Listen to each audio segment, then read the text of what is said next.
9 to 5 ജോലി ചെയ്യുന്ന ഒരാളും എങ്ങും എത്തിയതായിട്ട് ഞാൻ കേട്ടിട്ടില്ല. കറക്റ്റ്. അവരൊരു പണിക്കാരൻ മാത്രമായി ജീവിതം അവസാനിപ്പിക്കും.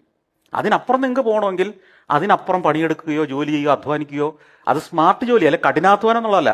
സ്മാർട്ട് ജോലി ചെയ്തെങ്കിൽ 5 മണി കഴിഞ്ഞ് ചെയ്യുന്നതിന് ഗുണം ഉണ്ടാവുള്ളൂ.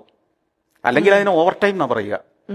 ഓവർ ടൈമും 5 മണിക്ക് ശേഷം ചിന്തിച്ച് ജോലി ചെയ്യുന്നതിനും വ്യത്യാസമുണ്ട്. എം ടി വാസുദേവൻ നായർ നോവൽ എഴുതാനിരുന്ന കാലത്ത് അങ്ങേര് 9 മണിക്ക് എഴുത്ത് തുടങ്ങും, 5 മണിക്ക് ഓഫാക്കും എന്ന മട്ടിലായിരുന്നു എഴുതിയിട്ടുണ്ടാവുക.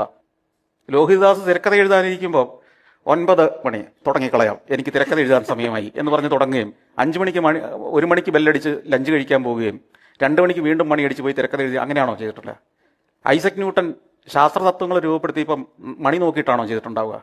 ആൽബർട്ട് ഐൻസ്റ്റീൻ, ഏത് വ്യക്തിയും നോക്കൂ, മുകേഷ് അംബാനി അല്ലെങ്കിൽ ജെഫ് ബെസോസ്, ഇവരുടെ ബിസിനസ് സ്ഥാപനങ്ങളെക്കുറിച്ച് ചിന്തിക്കുന്നത്, പ്രവർത്തിക്കുന്നത് 9 to 5 ആണോ?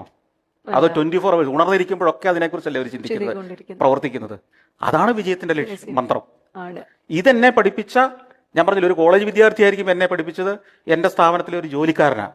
അപ്പൊ നിങ്ങളെ ആരൊക്കെ ഇൻഫ്ലുവൻസ് ചെയ്യുമെന്ന് ചോദിച്ചാൽ ഇവരൊക്കെ ഇൻഫ്ലുവൻസ് ചെയ്യും.